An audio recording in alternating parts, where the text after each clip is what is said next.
Hey, it's Hub, and this is Video of the Damned. I grew up watching horror movies on video, and I watch them now mostly on streaming video, and you're watching this on streaming video. So, and it's a compulsion to talk about and deal in horror. It's a curse somewhat, so hence Video of the Damned. I will be doing retrospectives on older movies as well as reviews of new movies, going out to conventions and other events to talk to people like you and me who are into horror. And who knows what else will pop up. Video encompasses a lot. That could be bands, it could be pro wrestling, it could be some weird piece of found footage. We'll just see how it goes, but mostly we're in the horror business here. And I'm happy you've joined me. Brodie Foster Hubbard was a former singer, occasional actor, Mary got her whole body remolded. I think it's great. and procrastinating writer who transitioned from work in the literary field to making video content. And the end result of all those horror movie reviews, commentaries, interviews, and event reports, a series called Video of the Damned by a host that you call Hub. And now as he wrestles with a mysterious box that might be filled with all of the world's pain, we've decided to begin the Morbidly Beautiful era of Video of the Damned. Starting with this best of compilation. I've been known by a few different names. His name is Brodie Foster Hubbard. We have an exciting guest, Brodie Foster Hubbard. Brodie Foster Hubbard is a writer. Today I have Brodie Hubbard. Hub is a fiction writer with an MFA from Antioch, Los Angeles. Hey, it's Hub. Are you a real horror fan? Because real horror fans will watch Ankle Biters and then repost it. All right? Hub, get on it, buddy. Yeah. Anybody say, hey, Hub, I love you. I know he's going to go for it. I came up in the Phoenix counterculture as a Gen Xer in the 90s, early aughts, moving to Los Angeles and pursuing television, movies, and publishing. And then I made it all the way back to Arizona. The Phoenix I came of age in was gone. Like, literally. You could see the buildings all closed up and fenced off. But I started looking around, going out. I found fandoms, conventions, this horror community that I've really come to love. I started chronicling it, interviewing artists, creators, event organizers, shop owners. And once I added talking about the movies I was watching, that's how Video of the Damned came to be. Barbara Crampton once said, "Don't ever give up on others or yourself. Your world can be brighter, funnier, more meaningful, and yes, messier. Embrace it all." So for me, for my family, for you, and for Barbara, let's continue the experiment. This is Video of the Damned, and sometimes we get messy around here.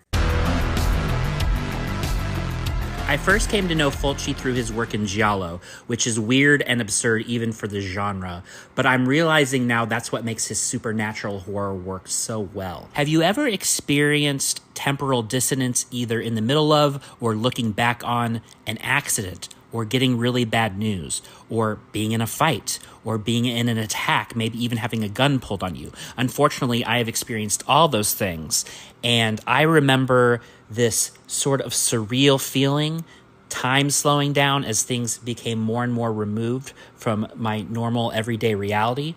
That's the sensation that Fulci captures so well. The more eccentric, the more frightening. Zombie is, of course, the quintessential Fulci favorite.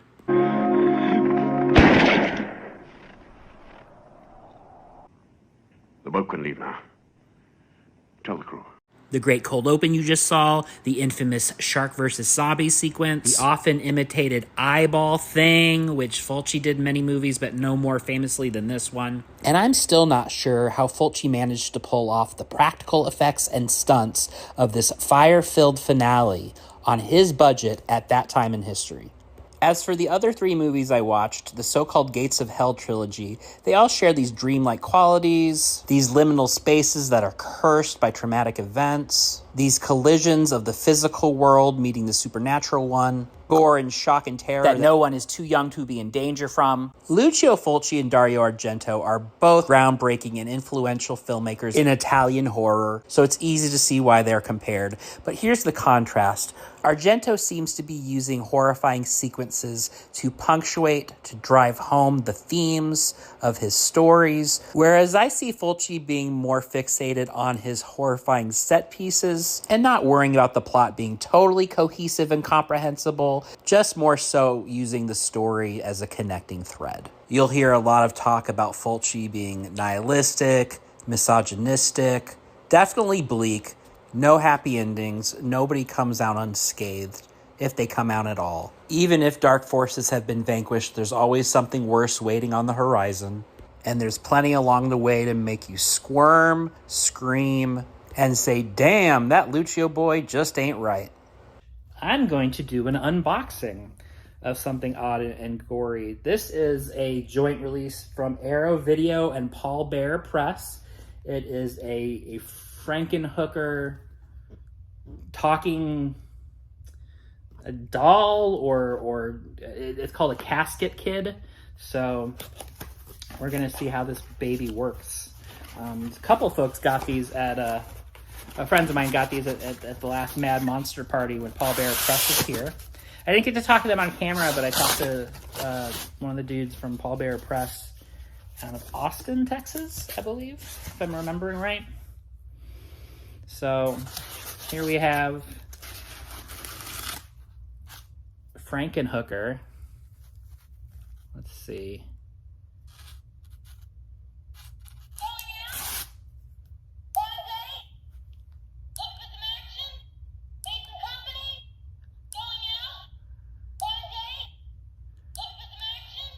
We've got the hair, of course, the famous purple hair there, and the made up pale face, the made up pale hands here. Or actually, no, the hands are a different color. The stockings and shoes with the red bows. It's all there, and it looks good. You can see the bolts on the neck. I'm hoping you can hear it.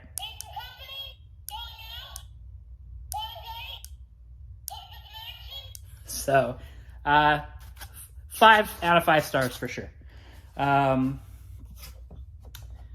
That's from, again, Paul Bear Press and Arrow Video. Frankenhooker, the character made famous by Patty Mullen, and the Frank Henenlotter film. I'll just leave that out. I don't really need any styrofoam. I don't need any more styrofoam around the house, that's for sure. I've got kids who are pack rats, and everything becomes a craft. Can we build something out of this? Sure, go for it. So there's a, it's kind of a mad scientist lab in and of itself.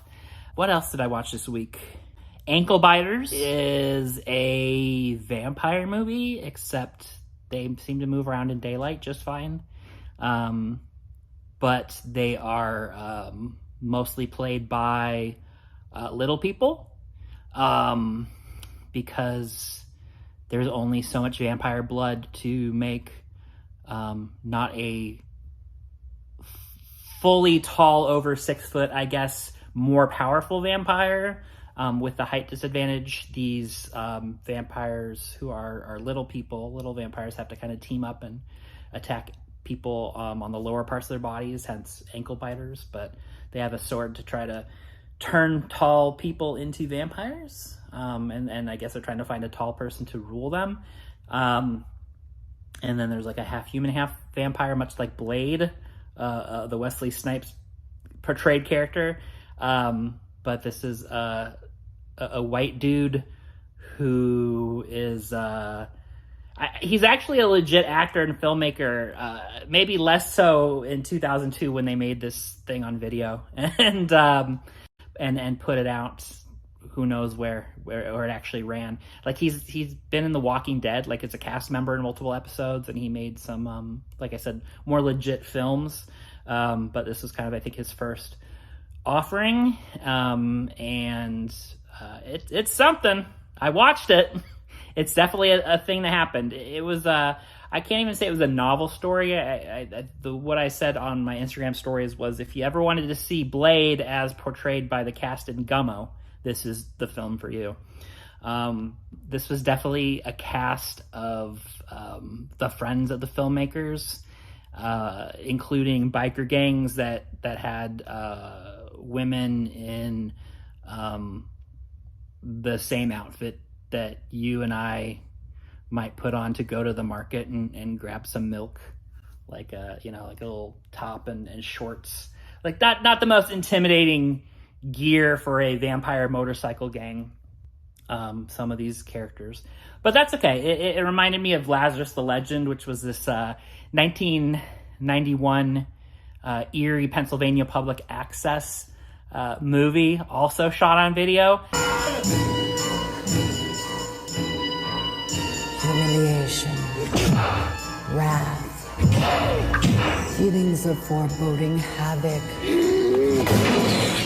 pure hate. I think that movie had a little bit more experienced filmmaking behind it and was therefore smoother. And I think the ratio of taking itself seriously versus being silly was better balanced in the Lazarus the Legend film than perhaps Ankle Biters. We were here to combat him, but he's dealing out death. But I think there's some spiritual compadres there. So check them both out on YouTube. I would say Lazarus the Legend's one you would return to more than you would Ankle Biters, but Ankle Biters would definitely be a fun one to give the friends in a room running commentary treatment. One big homophobic slur and joke in there that's not necessary. And it's not like it was a different time. It was 2002. You knew then it wasn't necessary. But no such worries with Lazarus the Legend.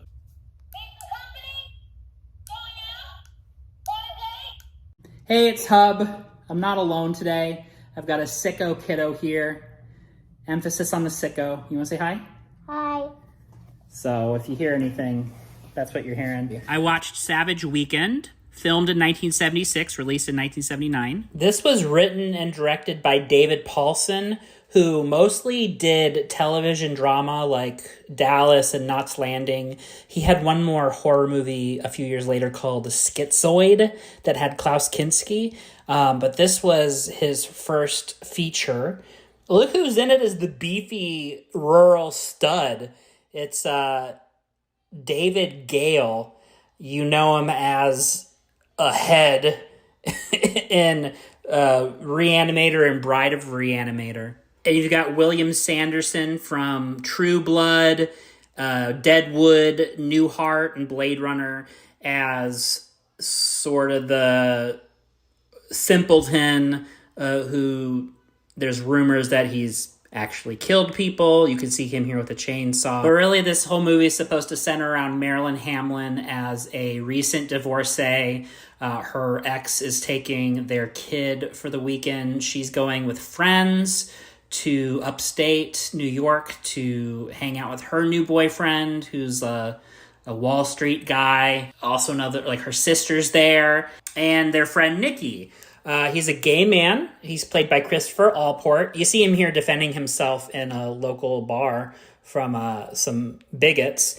And he was actually a really fun character. I know that some reviews at the time said, oh, he's stereotypical, but he was just a guy having fun with his friends, defending himself when he was picked on, ready to party once they got to the house they were partying at.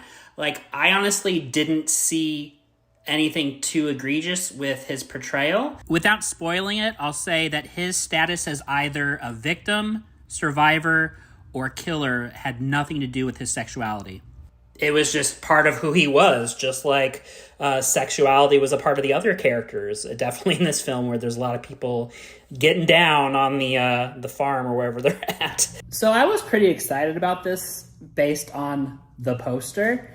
And I was intrigued when I saw that David Gale from Reanimator and Bride of Reanimator is there. But It was really slow. And I'm not just saying that as like a Generation X attention span victim. Like, it's a mid-70s movie. It's slow. The killing didn't happen till the very end, and that happened in quicker fashion, but it's not like the kills themselves were particularly magnificent. So I would say maybe if you're a total completist, it's you can watch it, but like, I mean, there's other films from the era like Tourist Trap and My Bloody Valentine that were a lot more interesting to me. So I don't know. And The Mask wasn't even as cool as what was on the poster.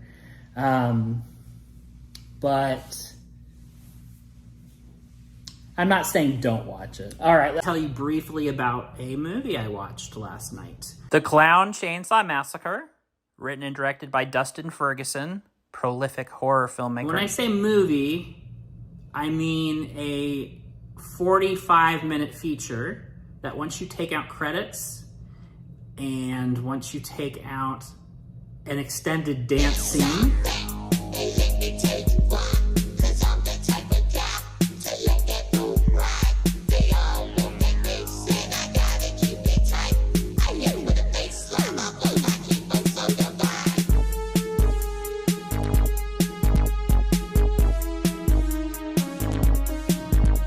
once you take out an extended shopping scene in Spirit Halloween. And I want to add quickly, this was all pointed out by the Pope of Pain on the Terror Treater Creepcast on YouTube. There's maybe like 20 minutes of movie there. But I have to say that I appreciated the homage to the Texas Chainsaw movies. I appreciated invoking the clown panic of 2016. Innocent times. More innocent times, right? It's not going to take up too much of your time. And there's some funny little moments. Although the story just ends with no plot resolution. So I don't know if they were anticipating a part 2. They just never got back around to filming the back half of the movie. It is what Images of Jamie Clayton have been revealed. The new Pinhead, or Hell Priest, or Hell Priestess. We'll see what they actually call her in the movie. Looks great. I think people are a little iffy on the other Cenobite, but all my homies love Jamie Clayton as Pinhead. And it's not just the fact that Jamie Clayton is so lovely. I swear people are into Pinhead. I will remind everybody, Pinhead will literally peel your skin off. Just keep that in mind. Also, a lot of rumors swirling about a new Friday the 13th installment. It's been tied up legally for years, but now all of a sudden, little hints online from Sean Cunningham and the studio. Look, we've already had a new Texas Chainsaw Massacre. The final Halloween, maybe. It's coming out in about a month. New Jason, new Pinhead. I can't help but to feel like there's somebody else due for a comeback, but I'm trying to remember. Anyway, let me start with a 1-minute review of Boarding House, a 1982 shot-on-video movie. Shooting on video and even using computers as a framing device, I think that was at the time pretty cutting edge. Sincerely, a good effort by a total wacko, as you can see here. Do you always dress that? I mean, what, is that a new style or something? Yeah, punk Joe. Real-life married couple here, and besides being a decent filmmaker, I think they're both decent actors as well here. Jason, my friend, says that this gal looks like Nightmare Christie. I'm not acquainted with Christie, so I don't know. She reminded me more of Eilenia Douglas. The acting by those playing the models is kind of uneven during the thirsty scenes, but they all play the horror just fine. All these nightmare scenarios, and then when there's actual kills going on, great stuff. Stalker ex-boyfriend subplot. Rock and roll agent who flies experimental planes. Gory psychic warfare. Despite the choppy editing due to studio interference, this is a really ambitious movie that pulls it off. Very interesting piece. I would love to see the uncut version. A lot of comedy scenes that got yanked out based on the studio wanting it to be more scary than funny. Here's a movie that I thought was going to be funny, but it really wasn't, and it was good, called Pussy Cake. It's also known, I think, in Argentina as emesis, which means vomiting, which will make a lot of sense in a second here. This was my first experience using Screambox, by the way, and pretty cool. Looking forward to watching more movies on it. Kind of a sci-fi zombie flick. It takes place in Argentina. Starts out very Stuart Gordon, From Beyond, or even the Full Moon Features reboot, Miskatonic U and Beyond the Resonator. This kid is trying to find his missing scientist father, and he thinks that continuing his work will help him do that. This aspect of the movie is only touched upon in the beginning. We only stay long enough to realize that the dad probably got mixed up into something bad from another dimension, and the kid meddling has now opened the door to it the rest of the way. The rest of the movie follows around Pussy Cake, a fictional band who ends up fighting aliens and zombies. Now that right away brings to mind Wild Zero, which had the real-life Japanese garage punk band Guitar Wolf doing the same, except they were mentors to the protagonists. In this movie, the band and their manager are the protagonists. Sorry, this is a little spoiler. Get ready. Not all of them are going to make it out alive. Also, there's reviews calling them a punk rock band or a riot girl band. They're not. They're poppy rock, and that's great. This is fine music. It's also not rock and roll high school, okay? But much like the Ramones, they all have the last name Cake. And they all have their own unique first names and personalities. I think they did a great job fleshing out these characters. Two of them are in a relationship with each other, and one of them has PTSD from a former relationship that was abusive. Besides the bandmates, we have the manager who you see here in the passenger seat. All the trouble starts because she is trying to connect with her old boyfriend, Simone, who is setting up the show for them in the next town. The next town happens to be where the missing scientist and his family lived. Right away, they see the town is abandoned and is starting to make them sick. They find Simone, and he's a zombie. Definitely, the more it goes on, you feel that Evil Dead influence, and I mean like the original Sam Raimi Evil Dead. I've seen a couple reviews compare it to Psycho Gorman, and I guess that's just because of the alien presence in it. They actually have a little dude crawling around that reminded me more out of like a Frank Henenlotter movie. The bleakness, the dire straits of the situation reminded me of The Sadness, and it's not quite as gross as that movie. It's pretty gross. I personally wasn't all that offended by the vast amounts of vomited milk, but I could see where that would wear somebody out. It's not a lighthearted romp like Shaun of the Dead or Return of the Living Dead. It is all the elements of your favorite horror movies put together in a new, exciting way from a great Argentinian team. Pussy Cake, now on Screambox, totally worth checking out. Just be sure you're not drinking a glass of milk while you're watching it. Colobos.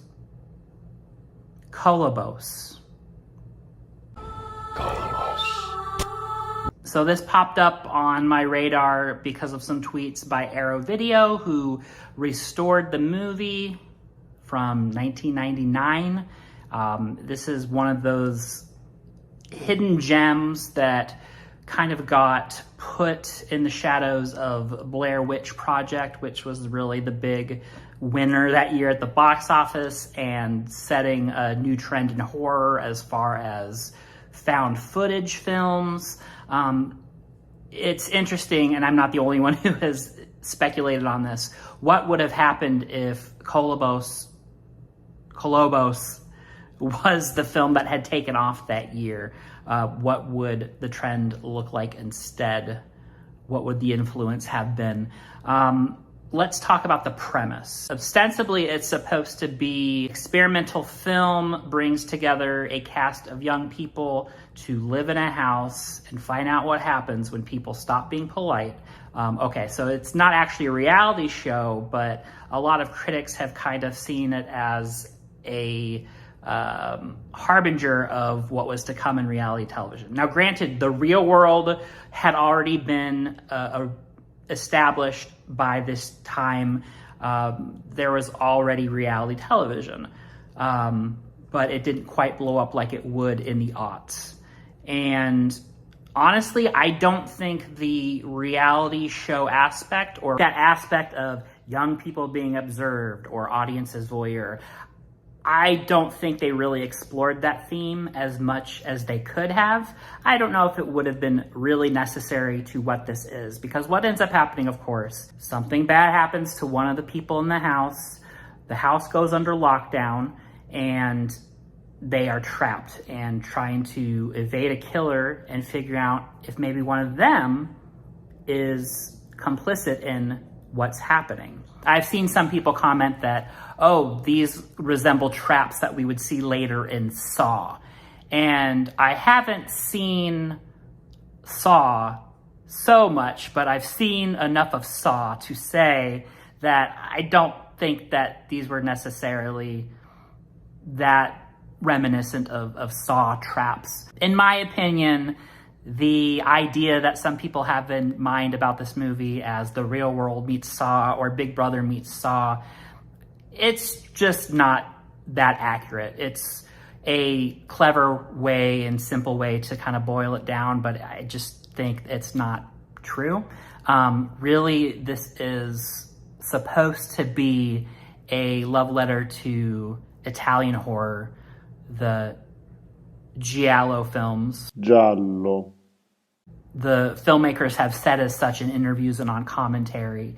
And even someone like me who has a very elementary grasp of that genre recognized some very obvious Fulci influences. Former WWE diva Amy Weber has a starring role in it, and Linnea Quigley has a very small cameo. The cast is fine. The gore is great. Some really awesome effects here and a creepy killer. But they just don't really go whole hog into a bunch of motifs and plot aspects that they could have. Maybe with more money and time, they could have really developed it into what their original vision was. Or maybe it was enough just to, like I said, be a love letter to their favorite Italian horrors. There's definitely some funny moments. Erica especially is great.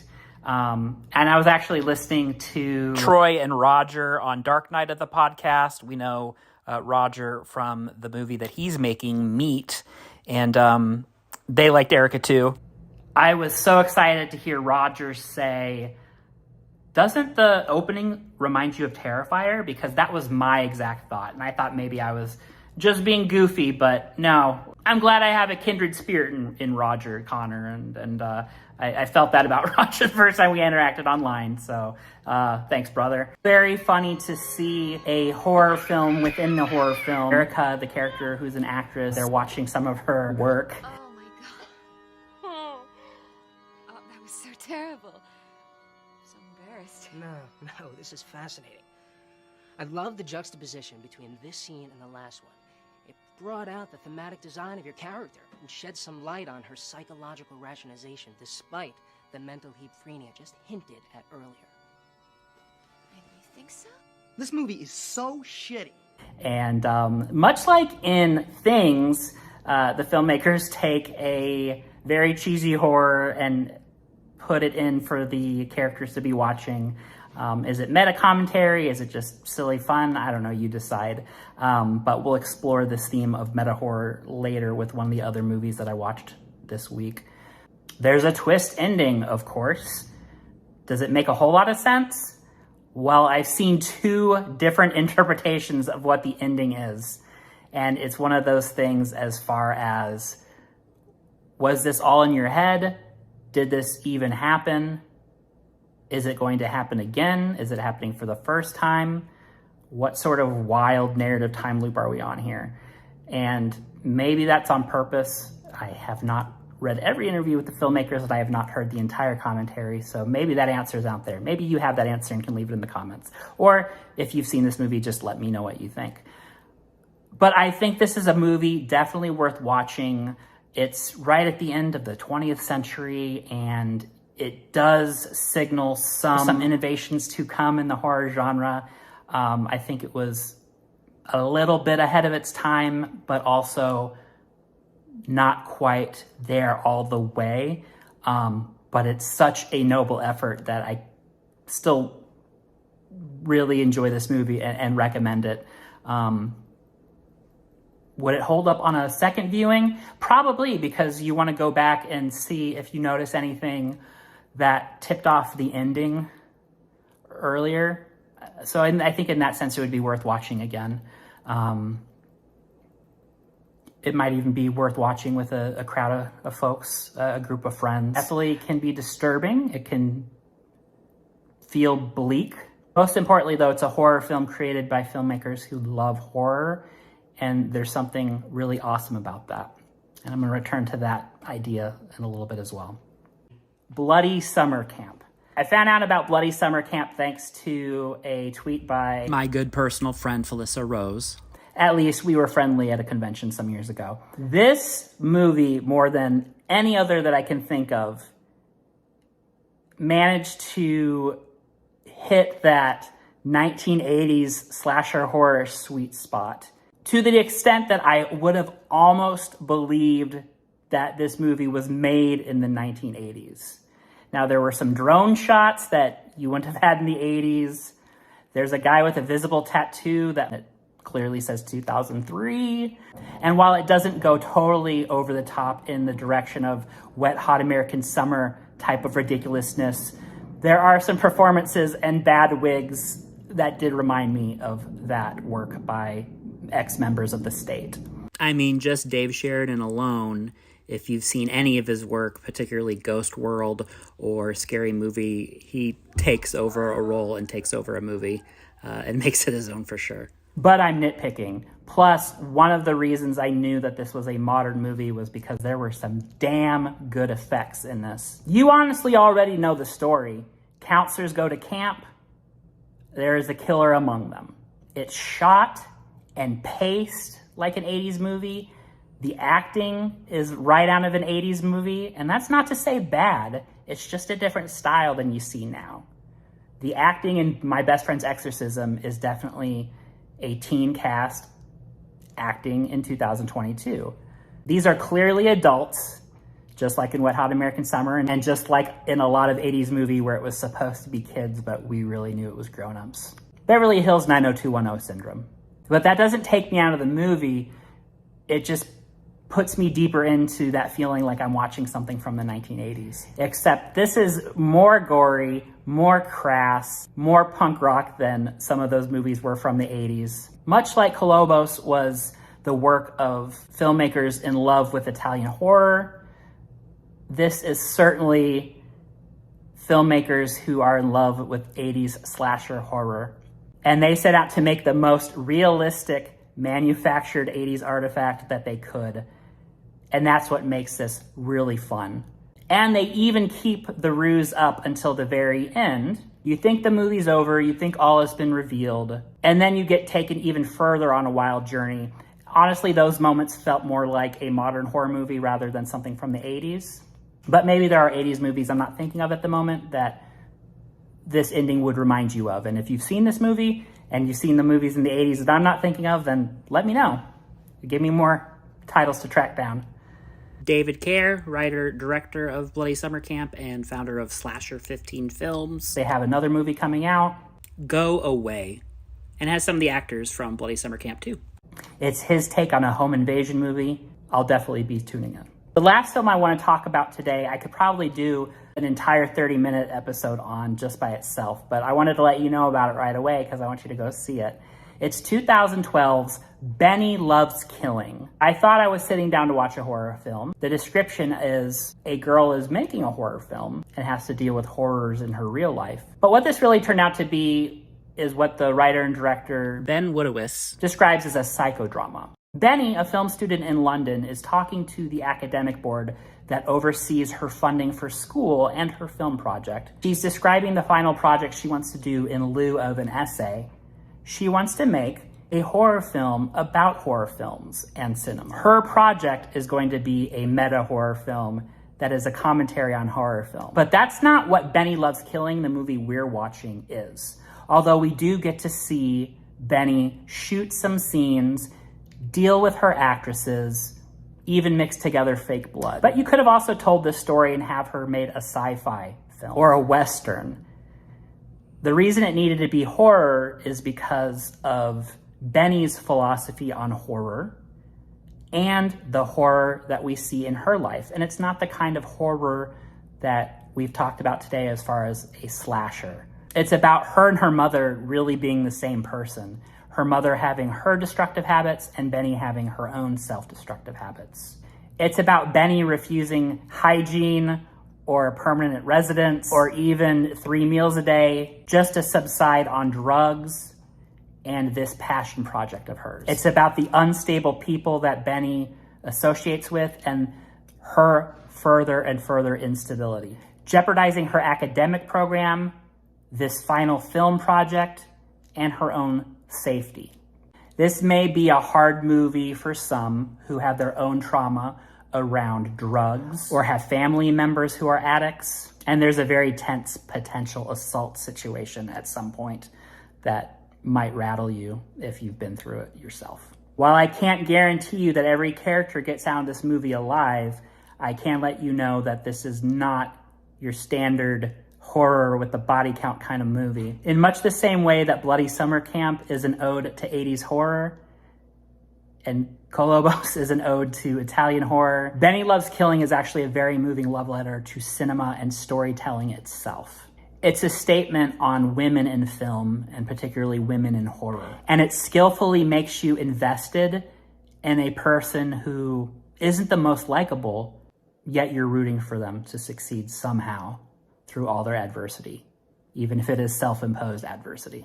The ending, the last scene, the last shot itself is something I think we could have a whole discussion about. And I'm not going to give it away, but I welcome you to communicate with me if you want to talk about it, because I'm still kind of figuring out what it means. Is it the hopeful note that I want it to be?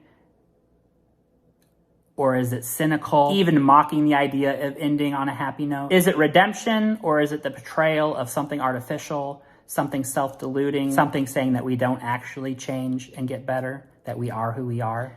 It's an incredible film, and again, it's 10 years old.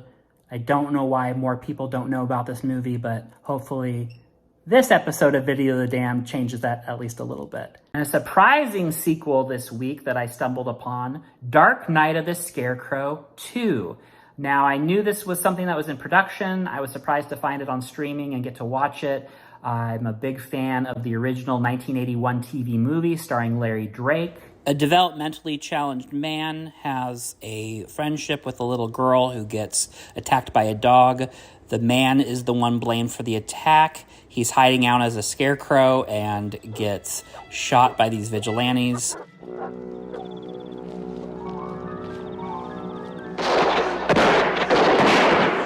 Who all suddenly start dying one by one. You see Charles Durning in a great performance there as the Heavy, and Larry Drake as Bubba, who becomes the Scarecrow, of course.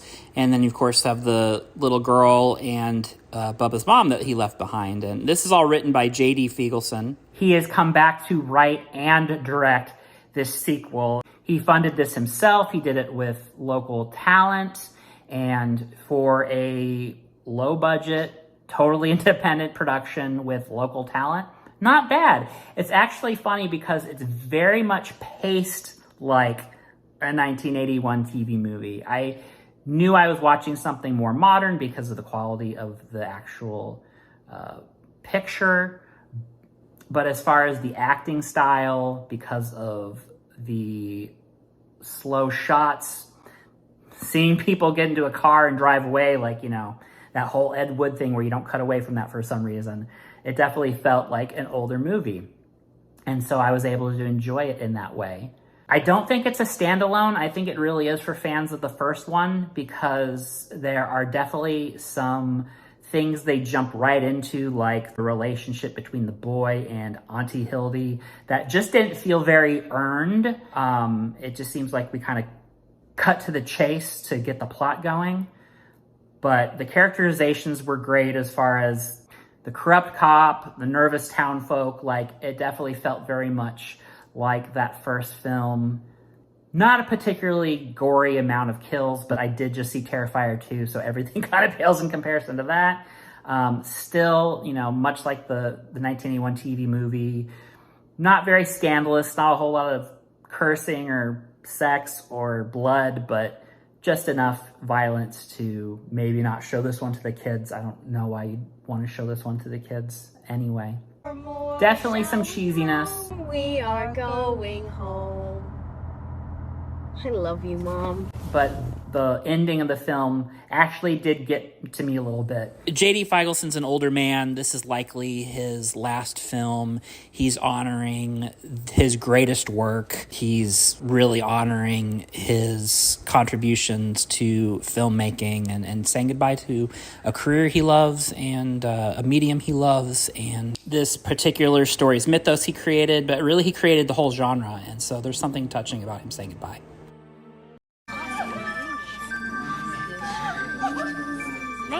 So real. I wish I could remember how Haunted Ween came across my radar. Maybe somebody recommended it, or I saw it on a Shot on Video horror list. Would you help us? This isn't part of their house. This guy is a killer. This is for real. How many? 3. Even though it feels 80s, it came out in 1991. It's a Kentucky Shot on Video classic. Comfy? Some frat bros and righteous babes are putting on a haunted house to raise money to save their fraternity license. Of course, they pick a house where some masked kid beheaded a haunted house goer years ago. Locked. It's not blazing any trails for this genre, but it's actually pretty good as far as the practical effects. Even the dialogue is funny, there's cute moments. And you can tell both from the finished product and a documentary online that the people making this really put their heart into it. It's just as good, if not better, than any 80s slasher. In the script, this is called the Fundraiser Hellraiser, so I want you to raise some hell. All right, let's hear it. Technically, I can't say it's anticlimactic. There is a climax, but then the movie just ends. There's no denouement. The credits promised a part 2 that, as far as I know, hasn't come along, though there was an Indiegogo trying to raise funds for one, with cameos from the original actors. In a weird way, this film represents an innocent time. Check it out and party like it's 1989. Don't forget to check out the documentary and the official music video. In a haunted house on a haunted wing.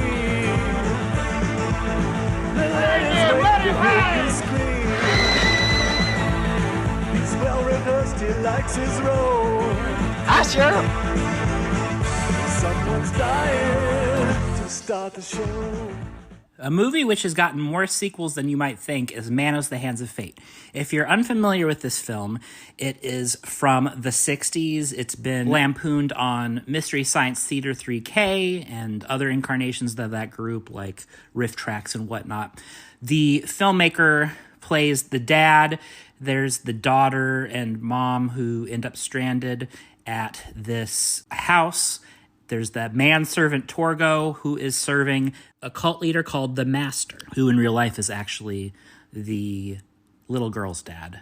Just to keep it not confusing, these are all actors. The dad here is the real-life filmmaker, and the little girl is the real-life daughter of the main villain of the movie. Spoilers for Manos: Hands of Fate. Torgo tries to help the family escape and is punished by the Master and his brides who make up the cult. The dad becomes the new Torgo, and the mom and the daughter get sucked into the cult. So a sequel has been made 50 years later that picks up the story 50 years later. The cult is still around. There's still people wandering into their house. The mom from the movie is back. The little girl is 50 years older, and she is back, and she's the one who wrote this movie. The Master is back, played by this girl's real-life father, of course. It's actually about her taking over the cult and becoming the new Master. The original Torgo passed away, so it's a new actor. We find out Torgo is cursed. He's immortal, and so that's why he survived whatever happened to him in the first movie. And he's going to try to help these folks escape the house. We even get a love story out of it. This isn't actually the only Manos reboot or sequel. There was Manos: The Rise of Torgo prequel. There is also this puppet show, Manos: The Hands of Fate, and it's actually some of the folks involved with that were brought in on this sequel, Manos Returns. They put together a successful Kickstarter and made probably what will be the more famous of the Manos sequels. People liked the film and wanted to see more, so there's a modern sequel in the works all about how Manos returns. Oh, what's it called? Manos Returns. What happens in it? Manos returns. The master does not approve of spoilers. As you can imagine from that clip, Manos Returns has much more of a sense of humor about itself and the mythos than the original. He's got a crazy staff. No, that's like a walking stick. He's got a disability or something. No way. Look at the way his pants bulge out. You would notice his bulge. No. Look. He's like a fawn out of Narnia. He's got full-on goat legs. Hey, don't make fun of the guy with the disability. That's Clara, the protagonist of the movie, suffering from PTSD while recovering from an attack by an abusive ex. It's not really specified what happened, except that her friends are concerned about her and trying to help her recover. She actually pours her heart out to Torgo later about it. But it was interesting because when this film started, like, she was really unlikable to me, I'll be honest. And you find out why she's being so combative with people, how she's been suffering. It's just a way more nuanced thing than I would have expected from a Manos movie. There are also some heartbreaking turns in the relationship between Debbie, once the little girl, and Margaret, the mom. Again, both played by the original actresses 50 years ago. Margaret is disgusted with how Debbie has embraced the cult and is now trying to become its master, while Debbie points out that Margaret is the one who got them into this situation 50 years ago. And I'm not going to tell you how it all ends, but I legit cried, y'all. It really made me tear up. It is a fun follow-up to a film that often ends up on worst movies ever lists, but it has this emotional resonance that I just would not have expected, and I really enjoyed. The film also serves as a tribute to Tom Naiman, who played the Master. A sweet farewell by a daughter, happy that her father took her on this bizarre journey into show business. Frankenstein vs. Mummy is a crossover that I'm surprised didn't happen a lot sooner. But would you be surprised to learn that the man responsible for it is Terrifier creator Damien Leone? And honestly, it starts out feeling like a late 90s, 2000s, even 2010s kind of studio horror, even if it's a low-budget studio horror. It had that feel to it. Like, hey, let's make some money off an edgy version of the classics. It's the older brother from E.T. But then you see the first gory practical effect, and you're like, yeah, this is definitely a Damien Leone movie. And you see the grimy, urban underground area Dr. Frankenstein's hiding out, and you're like, yep, Art the Clown would hang out there too. There's not a whole lot of characters to root for in this. Dr. Frankenstein has less scruples than Dr. Herbert West from Reanimator. I'm sorry to say I wasn't wowed by his love interest as the character, who ends up being kind of the final girl. But it's always fun to see monsters fight, even if it took a while to get to that part of the film. And I think it shows what muscles Damien Leone can flex besides the goriness and the practical effects. He is a storyteller, honestly. And I think he's found ways to improve on that with each movie. And it makes me really excited for not only Terrifier 3, but non-Terrifier stuff that he does in the future. Leone Completist and Monster Completist, check this out. If you're watching this, it means that something went wrong. You can say that again. Let's talk about Resurrection. I hear such great things about this actress, Rebecca Hall. Right away, I just didn't like the character. I didn't buy the character. Okay, so I like absurd premises, unlikable protagonists, but this movie takes itself too seriously. I think that's what it boils down to, because look, big spoilers. Mr. Orange shows up, and it turns out he ate her baby.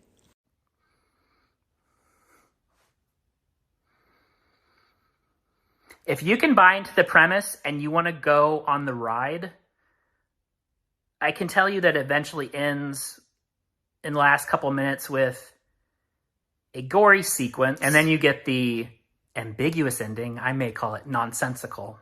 I don't know. Remake it as a comedy, and maybe I'll give it a second try.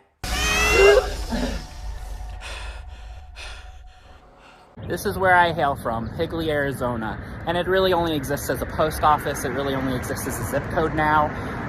It is a region with a lot of history and that incorporated a lot of area that has now since been annexed by existing towns in the East Valley.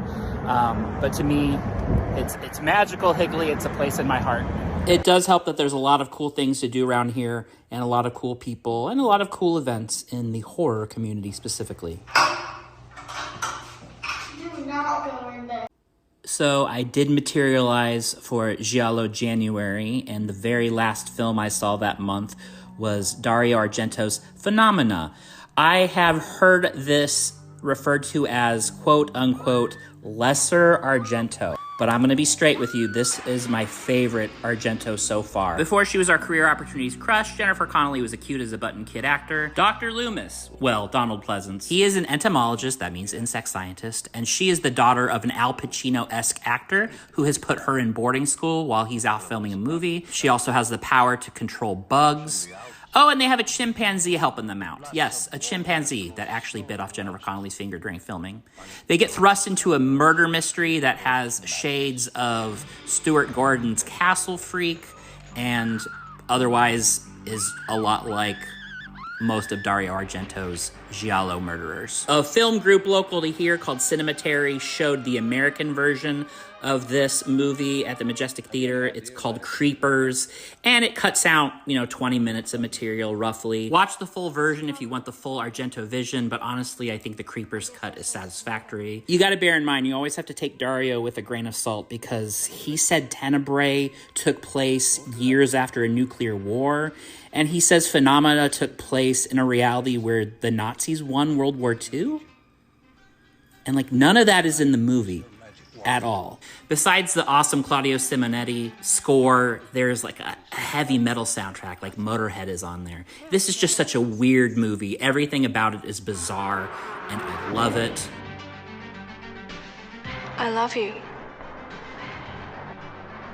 I love you all.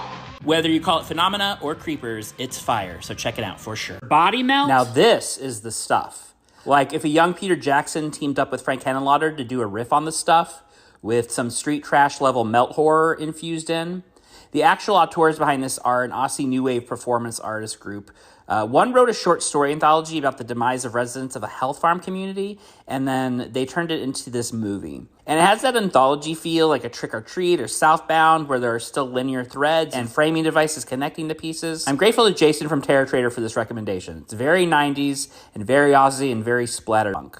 Go enjoy. Here I am on the grassy knoll, that's right, Dallas, Texas, looking at the street where President John F. Kennedy was assassinated in 1963. A friend very dear to me who lives in Dallas volunteered to show me around, and together we headed underground. These are some tunnels that we made our way into. Also got to see the theater that Lee Harvey Oswald tried to hide in when he was making his getaway. I was there just for a brief layover, but I got in some good quality time with my friends and some family, and I made my way to Bedford, Texas, where a gentleman named Eric took me in from the storm and showed me around Horror Freak, Dallas's first horror shop. Again, it's in Bedford now, and you go inside, there is so much cool stuff. Masks and shirts and stickers and buttons and patches and toys and collectibles and memorabilia. I loved Horror Freak, and it was good to talk horror and horror shops with Eric. I know some friends of mine will be at Frightmare this summer, and I hope they all get to meet Eric and get to stop by Horror Freak. There's also a horror movie starring some Dallas collectibles notables, and I'll be reviewing that on Video of the Damned very soon. I made it to Denver, Colorado, and some of the surrounding areas, including Red Rocks, which is a very famous venue, and as you can see, has some great sights and acoustics. Okay, I made it to Horrid in Denver, and I ran into the owner. Hi! There's Emerald. And down here we have store security. Lasagna. So we're gonna go check out the shop. Your eyes do not deceive you. This is a vending machine, but instead of sandwiches or chips or cola, you can get cool little art. And besides art, there are shirts, there are hats, there are earrings, there are bones, posters too. And besides all that cool stuff, and buttons and patches and stickers, Horrid actually offers a magazine, because Horrid is a magazine, Horrid Magazine. You can see some copies there on the shelf. It's mostly photography and lots of issues to choose from, both zine-sized and big full issue This is definitely another stop where I picked up some stuff for the kids and for myself. It's a beautiful location right around the corner from the Brutal Poodle and Angelo's CDs and vinyl. It's a great store, and they even have this area in the back where you can, consult your Ouija board or have a book club. Emerald is very tuned into the community here, the events going on, and putting on events of her own in that store and making it available to a lot of vendors. So lots of love to the Rocky Mountain horror heads and witch community. Lots of great places to eat and drink. Brutal Poodle, Sputnik, Slashers, The Crypt, and the Electric Cure. All right, I'm going into the Electric Cure. There's quite an extensive list of rum drinks and non-alcoholic drinks as well. And it's supposed to be a very sinister and satanic and fun place. So let's check it out.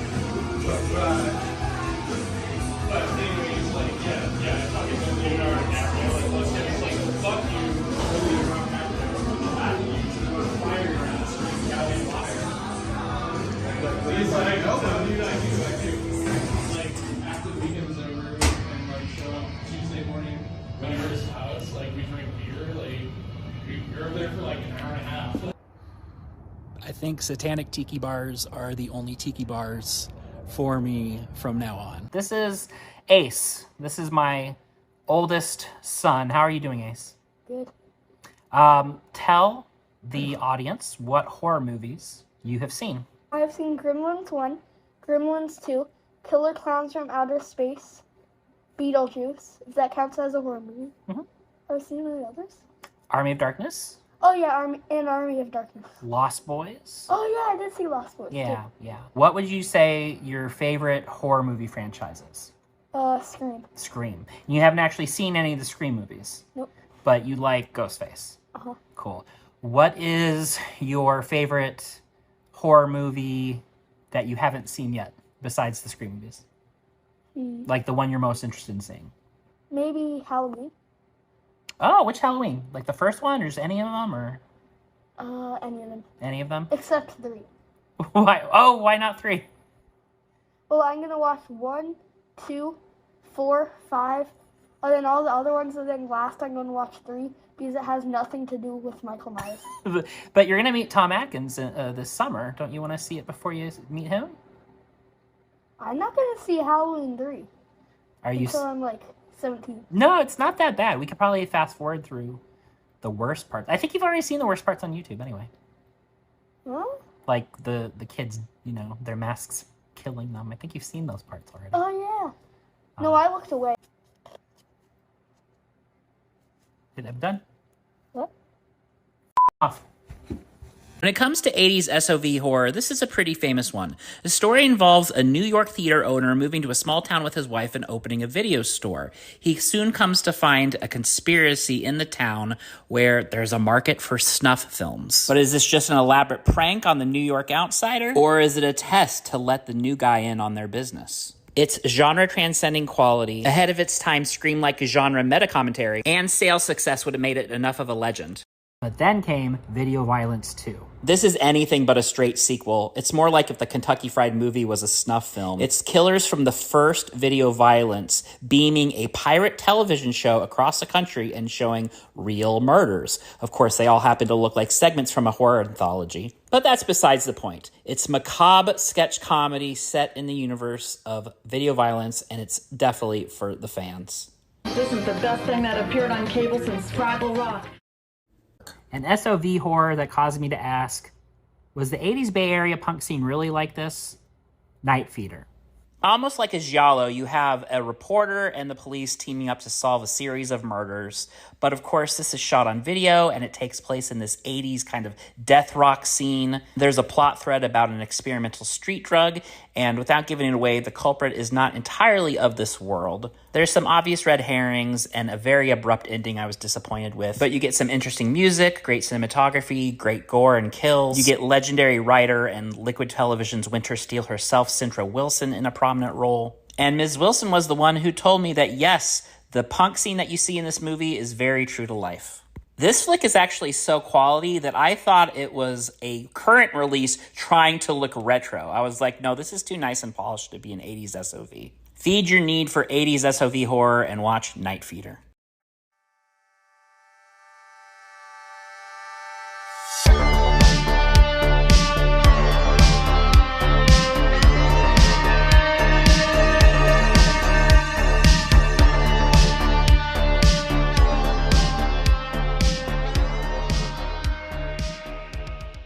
All right, I got time to either talk about watching Puss in Boots in the theater with my kids or Possession. Let's go with Possession from 1981. Puss in Boots was good, though. I mean, come on, they reunited the leads from Desperado. There's a Nicolas Cage Wicker Man reference in there. All right, anyway. As concisely as I can try to describe, this is a Polish director shooting in Germany with an international cast, including New Zealand actor Sam Neill, who you know from Jurassic Park. It starts out as a divorce story with some scary domestic violence. There's a tinge of a spy story, and then it becomes almost a giallo-like story of uninhibited sexuality and murder, then suddenly becomes body horror and cosmic horror. And after being a big allegory about divorce, suddenly becomes an allegory about World War III. The characters act bizarrely, and the actors are acting very hammy, but they're committed to it, so somehow it works. So you know Rob Zombie's Lords of Salem was influenced by this and Kubrick. To me, this film felt like Argento and Lynch and Kubrick and Cronenberg. But director Andrzej Zawadzki was an original. If you're sensitive about bad stuff, sad stuff happening to kids, there's a couple things that might sit wrong with you, but to me the film was so outrageous, that didn't even affect me at that point. Not a feel-good film, not a popcorn movie. It is a trip. I did actually eat popcorn while I watched this, though. Leftover from Puss in Boots, actually. Go experience Possession. So I'm feeling very much in limbo right now. I hope to emerge back into the real world full-time at some point. I will keep watching movies, and I will keep telling you about them. Do I remain Hub? Will I see you on the other side?